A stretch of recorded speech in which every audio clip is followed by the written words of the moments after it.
How can everybody be wrong and you're the only one right? At some point, you have to stop pointing fingers and ask yourself, wait, am I the problem here? Anyway, let's get into it.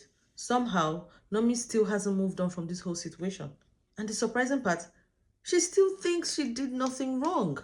She still believes the whole house is against her. Nobody's taking her side. Everybody seems to be on Ricky's side. But have you stopped to ask yourself why that is the case? How can everybody be wrong and you're the only one right? I remember even during your diary session with Big Brother asked you, at the time you walked in, was he talking? You said no. Big Brother then asked her, do you realize you acted based on assumptions? And she responded, I'm not too big to accept that. But somehow, even before the end of that diary session, you still did not take accountability. You still think you are right. Now she's having another conversation with TEMI. TEMI earlier in the day had conversed with Ricky. Of course, she's heard Ricky's side of the story. Now, TEMI is talking to you. And TEMI was being honest, because if you are my friend, I should be able to tell you the truth.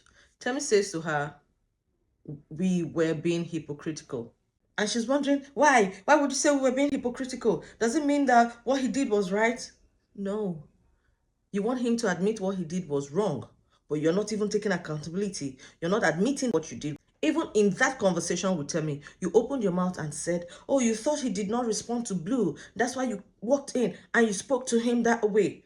So when you entered and you talked to him and then realized that he actually wasn't talking to Blue, what did you do? No. Blue still took her time, came out to you and said, oh no, when I opened the door and got in, he was sleeping. No. At that point, you should have realized, oh, I overreacted. If you claim to be defending Blue and Blue had come to you to say, this is what actually went on when I entered, you should have taken a pause, but you didn't. Oh, she's talking to Temi, so he was in my face. He was in my face. Temi said, yes, I told him he was in your face. And that's why I was able to come in and separate both of you, because he actually was in your face. But at the same time, we've been hypocritical because we were all talking. Now you made it also seem like he was the only one talking that night. The first night you complained he was making noise. All of you in that room were having conversations in your little groups. And Temi said to you that me, you, and Cassie were all talking and we were being loud. Right. I never made it right because I told them that he did get in your face. Okay. And we were being loud. It's almost giving an explanation for why he got in my face.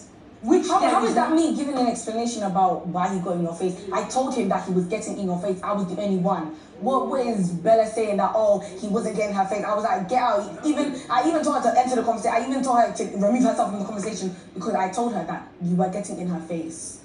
That's the only reason why I had to come into the middle and separate you guys. Why I would say that we're being hypocritical is because we were being loud as a group. So maybe if I detach myself from as a group and maybe just you and Cassie, I don't remember how you guys were talking. And like I said before, I don't know if you guys were being as loud as them, but I doubt it. But I'm not making any excuses. I'm just telling you what happened. Temi's response was balanced. She said to her, standing in your face was wrong, and I told him that. This is Temi not excusing his behavior. She agreed that part was unnecessary, but she was also pointing out that making it seem like he was the only person making noise that night wasn't accurate. Of course, it wasn't what Naomi wanted to hear. And because maybe it was Temi, initially she wanted to raise her voice, and then she composed herself, and then she kept quiet. She was just saying, I'm wondering what's going through Nomi's mind. Like, you thought, that's okay. You realized your thought was wrong. Couldn't you have taken a step back to say, I got this one wrong? That's all. Nobody's saying you shouldn't have spoken up. Nobody's saying you should become friends with him. But taking accountability is also part of maturity. Now, Temi is explaining to you why she felt you were being unfair and hypocritical. But no, you don't like that. And she just sits there and like, okay. Honestly, Nomi, you can do better. For real though, nobody's asking you to be friends with him. But when new information proves that your first assumption wasn't correct, sometimes the strongest thing you can do is simply own it, learn it, and move forward. Do you think Nomi has genuinely refused to take accountability? Or do you think the house is being unfair to her since the incident?